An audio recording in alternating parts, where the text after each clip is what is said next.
എടാ ഹരി, രാഹുൽ, അവൻ നമ്മൾ കരയാൻ പാടില്ല. അവൻ അവൻ നമ്മളോട് ചതിക്കുമായിരുന്നു നമ്മളെ. അവനെ നമ്മൾ വെറുതെ വിടത്തില്ല, കൊല്ലണം. കൊല്ലും, ഇന്ന് തന്നെ കൊല്ലും. യെസ് സാർ, ഇന്ന് രാത്രി തന്നെ അവനെ ഞങ്ങൾ കോമ്പൗണ്ടിൽ എത്തിച്ചിരിക്കും. ഓക്കെ, അപ്പം ശരി, ഞങ്ങൾ ഇറങ്ങുക.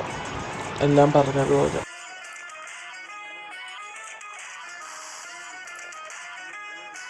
സാർ, അവനെ ഞങ്ങൾ കോമ്പൗണ്ടിൽ ആക്കിയിട്ടുണ്ട്. ഞങ്ങളിപ്പോൾ ഇവിടെ ഉണ്ട്. നിങ്ങളിങ്ങോട്ട് വരാമോ?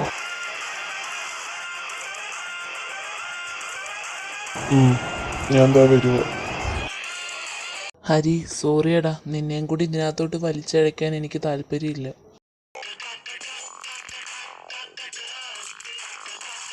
ആദ്യമല്ലേ ഇത്? ആദ്യം ഇത്ര ധൃതിയിൽ എങ്ങോട്ട് പോവാ?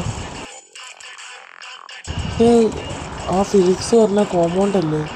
ഇവിടെ എന്താ ഇതിൻ്റെ കാര്യം?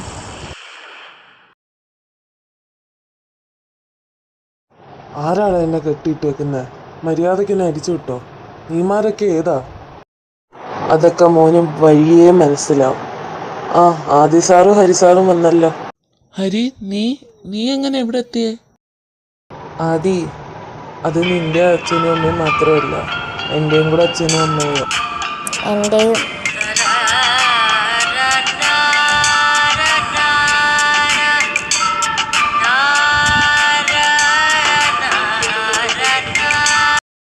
ധോനി, എന്നെ ഇവിടെ ഒട്ടും പ്രതീക്ഷിച്ചില്ലല്ലേ? നിങ്ങളെന്താ വിചാരിച്ചേ? ഈ തെളിവൊക്കെ ഫിലിക്സ് തന്നെ കണ്ടുപിടിച്ച് തന്നോ? ഫിലിക്സ് പറഞ്ഞില്ലേ എല്ലാം പെട്ടെന്ന് കണ്ടുപിടിക്കാൻ പറ്റിയെന്ന്. അതിൻ്റെയൊക്കെ പിന്നെ ഞാൻ തന്നെയായിരുന്നു. നിങ്ങൾക്ക് ഓരോ തെളിവ് കണ്ടുപിടിച്ച് തന്നത് ഞാൻ തന്നെ. കാരണം രാഹുല അവരെ കൊന്നതെന്ന് നിങ്ങൾക്ക് ഇപ്പോഴാ മനസ്സിലായെങ്കിൽ എനിക്കത് അവർ മരിച്ചതിൻ്റെ അന്നേ മനസ്സിലായി. കാരണം എടീ, നിന്റെ അമ്മയ്ക്ക് ചെറിയ ബോധം വന്ന് നിന്നെ തിരക്കി. അങ്ങോട്ടൊന്ന് ചെല്ല്. അമ്മയ്ക്കൊന്നുമില്ലടാ, മോള് കരയണ്ട.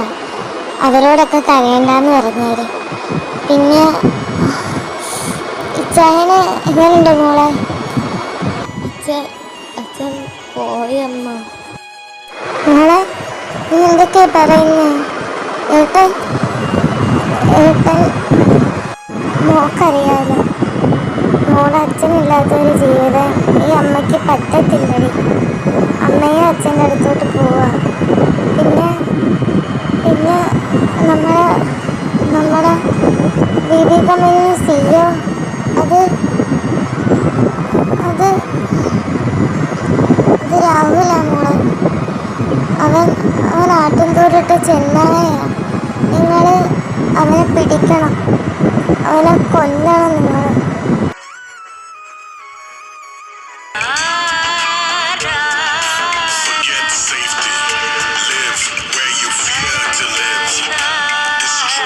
നിങ്ങൾക്ക് ഞാനാ ഇതൊക്കെ ചെയ്തതെന്ന് കണ്ടുപിടിക്കുക ഇത്രയും ടൈം എടുത്തല്ലേ? എങ്ങനെ തോന്നിയടാ നിനക്ക് അവരോട് അങ്ങനെയൊക്കെ ചെയ്യാൻ? സ്വന്തം മോനെപ്പോലെ കണ്ടില്ലടാ അവര്. എന്നിട്ട് നീ പൈസയ്ക്ക് വേണ്ടി അവരെ.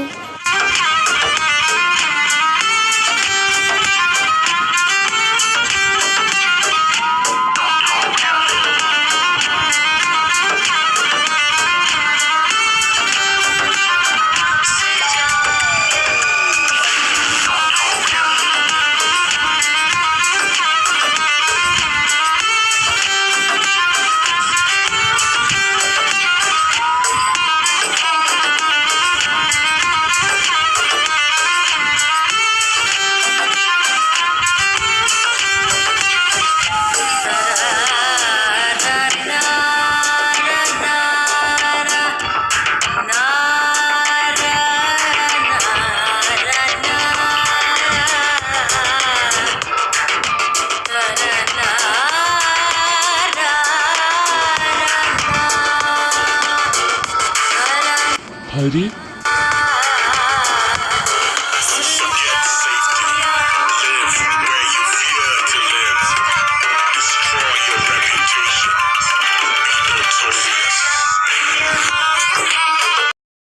ഏട്ടാ. Adi, I'm okay. നിന്നെപ്പോലെയുള്ളവന്ന് ഈ ലോകത്ത് ജീവിച്ചിരിക്കാൻ പാടില്ല. നിന്റെ മരണം ഉണ്ടായതുകൊണ്ട് തന്നെ. Happy Johnny.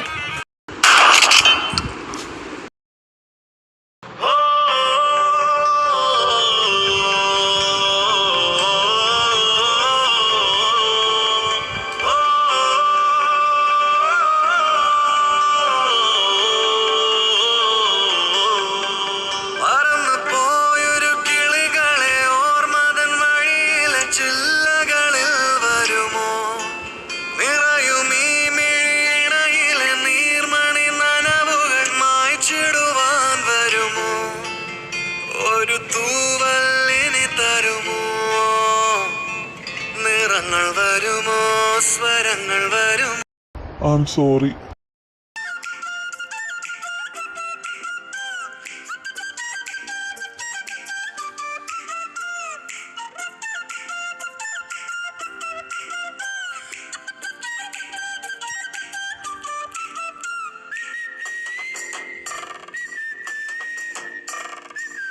ഏട്ടാ എന്നെ വിട്ട് പോയല്ലേ ഏട്ടാ. ദൈവമേ, എനിക്കുള്ള എന്തോ പണിയാണെന്ന് തോന്നല്ലോ. ഇത്രയും നേരം അച്ഛ അമ്മ എന്നൊക്കെ പറഞ്ഞാല് ഇപ്പൊ ഏട്ടാന്ന്. അയ്യോ, എന്റെ ഭാര്യ ഒരു ഉറക്കം ഉറങ്ങിയപ്പോഴത്തേക്ക് വട്ടായേ. നാട്ടുകാരെ ഓടിവായോ. ഏട്ടാ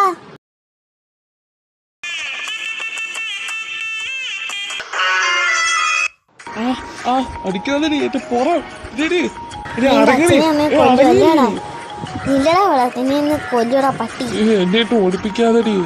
എന്നെ ഓടിപ്പിച്ചു വിടടി. എനിക്ക് വീർപ്പിന്റെ അസുഖമുള്ളടി. എന്നെ വിടടി.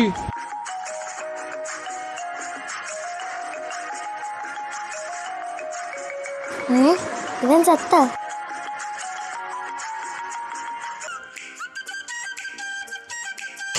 ഈ കിടക്കുന്ന മുതലാണ് അഭിജിത്ത് വർമ്മ. എല്ലാവരും സ്നേഹത്തോടെ അഭിന്ന് വിളിക്കും. പിന്നെ അഭിജിത്ത് വർമ്മ എന്ന് പറഞ്ഞപ്പോൾ എല്ലാവർക്കും മനസ്സിലായി കാണും. മനസ്സിലാവാത്തവർക്ക് വേണ്ടി പറയാം, ഇതാണ് നമ്മുടെ വർമ്മയുടെ ഇളയ സന്താനം. പാവം എൻ്റെ ചെറുക്കൻ്റെ ചെല്ലടിച്ച് തക്കാളി പോലാക്കി.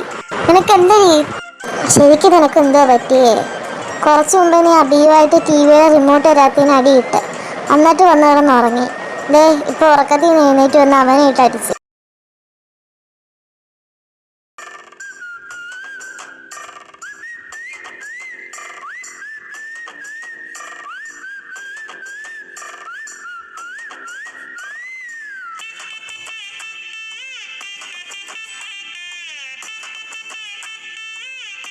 എന്നാലും ഞാൻ എൻ്റെ അച്ഛനെയും അമ്മയും കൊന്നില്ലേ? അയ്യോ, അത് എടുക്കുമ്പോൾ എനിക്ക് സങ്കടം പറ്റുന്നു. ഞാൻ ഇത്ര ക്രൂരനായിരുന്നു. കൊല്ലാനോ? ഇവനോ? ഒന്ന് പോയേ. ബെസ്റ്റാ. ഒരു പാറ്റയെ കണ്ട എൻ്റെ മൂട്ടി വിളിക്കുന്ന ചെറുക്കനാ. അമ്മ എന്താ? അല്ല, ഇത്രയും അപമാനിക്കണ്ടായിരുന്നു. എന്നാലും എന്നെ ആ കഥയിൽ അത്ര ഒന്നും കാണിച്ചില്ല. അതാ എനിക്ക് അങ്ങോട്ട് ഇഷ്ടപ്പെടാത്ത. അപ്പൊ പിന്നെ എന്നെ ആ കഥയെ പോലും ഇല്ല. നീ മാത്രം അതേ കൊച്ച്. നീ വിഷമിക്കണ്ട ഉണ്ണിമോളെ. നിനക്ക് കൂട്ടിന് ഞാനുണ്ട്. നിങ്ങളെ രണ്ടുപേരെക്കാട്ടിയും മൂത്തത് ഞാനാ. എന്നിട്ട് എന്നെ ആ കഥയെ കാണിച്ചില്ലല്ലോ. അപ്പം നമുക്ക് രണ്ടുപേർക്കും ഒരുമിച്ചിരിക്കാം. ആര് പറഞ്ഞു? അപ്പൂസിനെ ഇതിൽ കാണിച്ചില്ല ഒരുപാട് വട്ടം. അപ്പൂസ് നിങ്ങളുടെ കൂടെ ഇരിക്കും.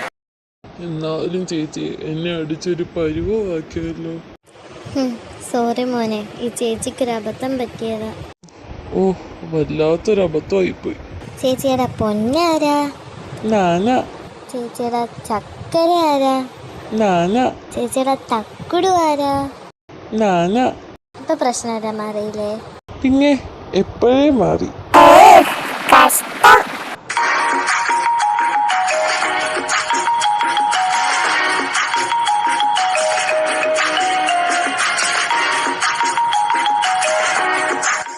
എല്ലാവർക്കും ഇത് ധോനിയുടെ ഒരു സ്വപ്നമാണെന്ന് മനസ്സിലായെന്ന് തോന്നുന്നു.